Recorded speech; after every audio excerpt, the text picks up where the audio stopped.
So we have, before the coffee break, perhaps 10 or 15 minutes, depending on the questions you have or the inputs you have, to ask either to the speakers or just to contribute yourself. If it's the case, please raise your hand. Si vous avez des questions, posez-les maintenant, en fait, et pas après la pause café. Allez-y. Patrick Erland, Commission européenne, et puis l'ambassade de Madagascar. Quelqu'un d'autre? Oui, je ne vous connais pas, mais vous vous présenterez. Et puis nous continuerons. Levez la main. Patrick, Madagascar, cette dame là-bas et la dame à gauche. Il faut appuyer sur le bouton pour brancher le micro pour que les interprètes vous entendent. Oui, une question à l'adresse de M. Henk de Zee. Est-ce que lui ou son organisation s'intéresse à l'impact sur les zones rurales plus vastes? Parce que il y a un flou maintenant entre urbain et rural. On ne peut pas avoir un impact limité uniquement à l'urbain ou au périurbain. Donc, je m'explique. Est-ce que les villes seront adaptées à la production? Doivent-elles apporter une valeur ajoutée, par exemple, via la transformation des denrées alimentaires? Il y a une question de concurrence qui se pose. On a un système qui va au-delà des métropoles. Cela s'imposera d'avoir une vision comme cela pour être certain d'arriver à la durabilité, que l'on crée de l'emploi sur une base durable, à une échelle plus vaste que les zones urbaines. Voilà ma question. Please, Madagascar. Je vous remercie, Madame la Présidente. J'ai une question et une remarque.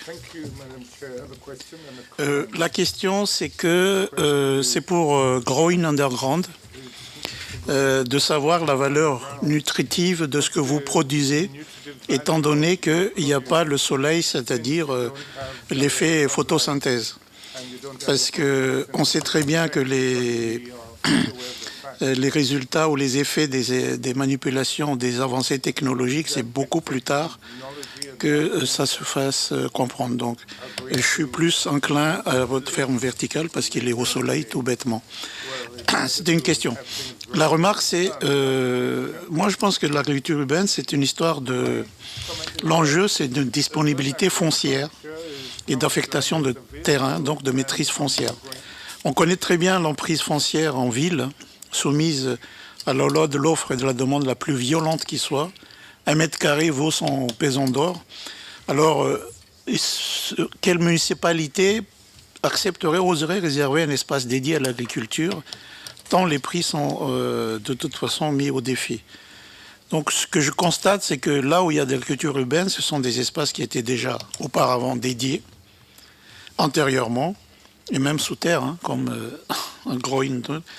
Donc la question, c'est que comment maîtriser foncièrement et quel avantage comparatif et quel coût si on doit réserver un espace dédié à l'agriculture. Je vous remercie. Miss, please go ahead. Allez-y, madame. Je serai peut-être la première à parler en français, si vous me permettez.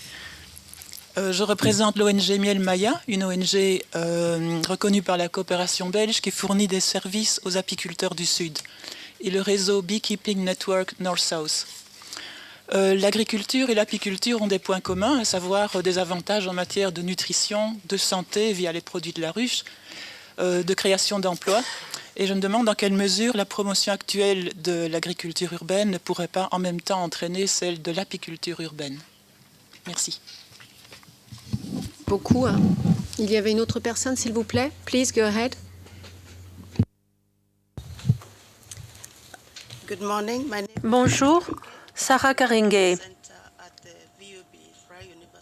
Je viens de la VUB, l'Université libre de Bruxelles, axe flamand. J'ai une question pour Monsieur de Zee. Qu'avez-vous voulu dire quand vous avez dit que l'agenda politique à propos des villes, au Kenya, par exemple, à Nairobi, est toujours en cours et qu'il y a eu un couac? Et puis, Axel, votre définition des parties prenantes. Vous avez parlé des personnes, des professionnels et des non-professionnels. Pourriez-vous préciser votre propos? Et dans les 5 classifications des méthodes d'agriculture, pouvez-vous nous en dire un petit peu plus à propos de la phytoremédiation? Merci. Merci. Nous allons entendre les réponses. Henk, et puis Richard, et puis Axel.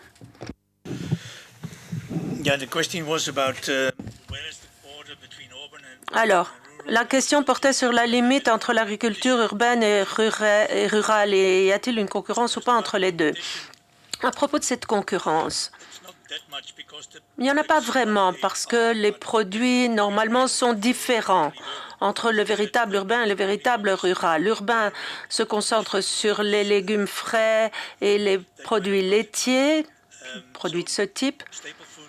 Donc, pour ce qui est des produits de base, on n'en produit pas dans la ville, même si certaines villes font pousser du maïs, intramuros. Deuxièmement, on se situe la limite, la frontière. Il y a 25 ans, on nous posait déjà la question. Où s'arrête l'agriculture urbaine? En fait, elle ne s'arrête pas. Cela dépend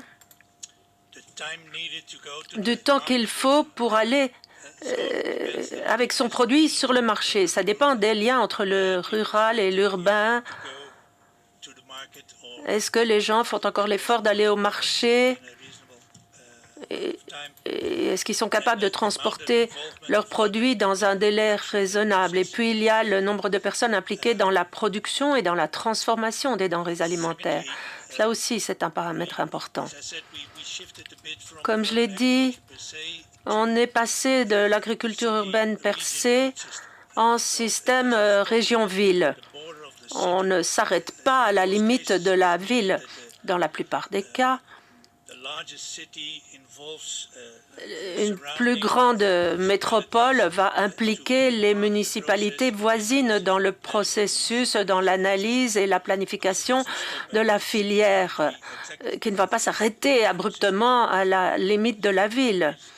C'est un système qui n'a pas de frontières et qui implique des municipalités limitrophes pour couvrir toute la région de la métropole.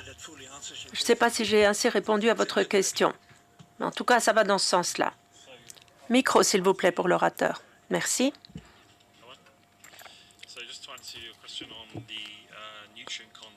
Pour la teneur en nutriments, la photosynthèse, et s'il ne vaudrait pas mieux faire pousser des choses à la lumière du soleil. Bon, des recherches ont été faites aux États-Unis sur la teneur en nutriments de microgreens. Résultat positif. Nous sommes une jeune pousse, nous sommes donc très limités au niveau des effectifs. Et nous envisageons de mettre sur pied un projet avec le King's College de Londres pour étudier la teneur en nutriments des microgreens par rapport aux herbes qui auront poussé dans notre environnement souterrain. Ce seront des conditions similaires. Quand on fait pousser des microgreens, on a une quantité très dense de semences sur un matelas et quand on les récolte, on a un parfum très fort. À mesure que la plante grandit, l'arôme se dissipe. Au niveau micro, la coriandre a un parfum très fort et plus elle grandit, plus elle le perd. La photosynthèse, bon, on en a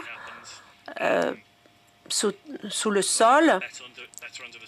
Bon, est-ce que le parfum est meilleur si ça pousse au soleil? Bon, nous sommes très heureux du goût de nos produits, franchement, de leur saveur. Mais certaines personnes préfèrent des produits qui poussent dans la terre et en plein soleil.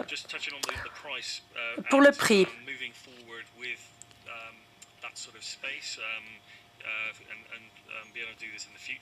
bon, on va élargir notre superficie. Le prix au mètre carré ou par pied carré est d'un peu plus d'une livre par pied carré. C'est très bien pour Londres. Ça peut être de 15 à 20 livres par pied carré pour un entrepôt à Londres.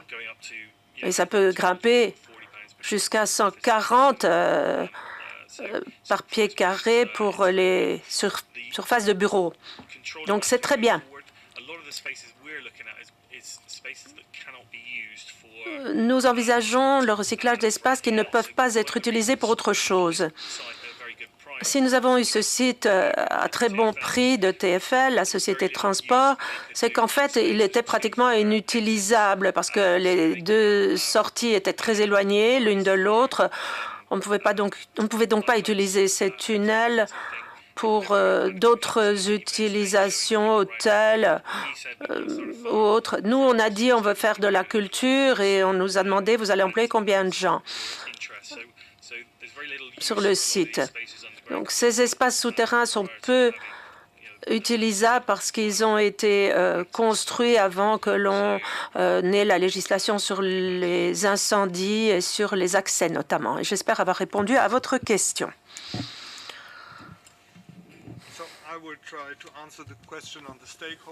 Je vais répondre à la question sur les parties prenantes. J'ai présenté cette typologie sur les 4 années que nous avons étudiées. Mais il y a des évolutions plus récentes au niveau des parties prenantes dans l'agriculture urbaine en Europe, parce qu'il y a une vague de nouveaux food councils, de conseils alimentaires qui sont constitués au niveau des villes et des régions. C'est d'ailleurs une idée qui vient d'outre-Atlantique. Ce qu'il importe de comprendre à propos de l'agriculture urbaine, qui fait la différence par rapport à l'agriculture traditionnelle, qui pense de manière sectorielle, l'agriculture urbaine, elle est multisectorielle. Et ces food councils essaient de rassembler tous les secteurs politiques. Henk en a parlé, a dit qu'il était important que tous coopèrent. Il faut mobiliser également les citoyens qui sont intéressés par la production agricole de leur région, avec implication de l'économie locale, des agriculteurs et des transformateurs locaux.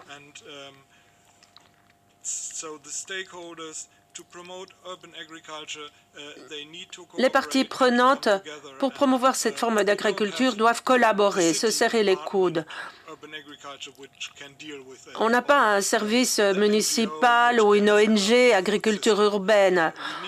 Nous avons besoin d'une coopération de toutes les parties prenantes, donc de ces food councils.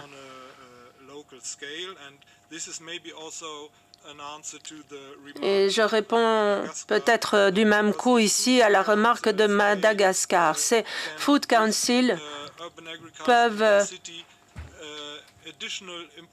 donner une importance accrue à l'agriculture urbaine en plus de l'importance économique de celle-ci. Ils peuvent dire que ce qui les intéresse, c'est le local, la terre sur laquelle ces produits locaux sont produits. Ça peut avoir un impact sur la planification urbaine. Il y a des effets qui vont bien au-delà des effets économiques. Merci beaucoup. Merci beaucoup, Henk. Il y a une remarque très importante sur l'apiculture. Pourriez-vous réagir? Merci. Oui, j'ai pris le Kenya comme exemple. Quand j'ai parlé des politiques dans les villes, il faut également le soutien des gouvernements dans le processus.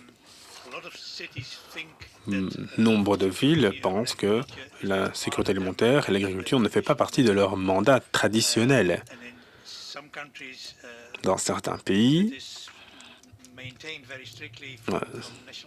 c'est un credo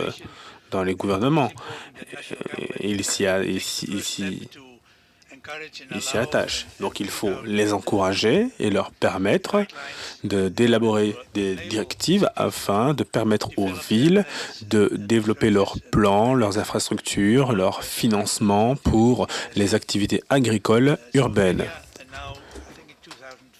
Maintenant pour le Kenya, je pense que c'était en 2015. Ils ont mis en place une loi sur l'agriculture qui encourage et même oblige les villes à mettre en place des plans urbains pour l'agriculture. L'une des villes qui le fait activement, d'ailleurs, est Nairobi. Et elle est en cours d'élaboration d'une politique avec d'autres acteurs de la ville. Et c'était tout à fait nécessaire car le premier mouvement pour obtenir ce type de politique à Nairobi remonte à il y a 20 ans. Et donc ça prend du temps pour obtenir les permis et d'intégrer cela au cadre juridique des villes. Oui, l'apiculture est tout à fait possible, surtout quand vous êtes dans un lieu de la ville qui est assez éloigné. Alors oui, c'est tout à fait faisable. Cela peut générer des corridors biologiques si vous avez ce type d'emplacement dans la ville où vous pouvez combiner la production alimentaire avec l'apiculture. Alors j'aimerais mettre l'accent sur l'auto-moisson. L'année dernière, j'ai visité en Allemagne d'ailleurs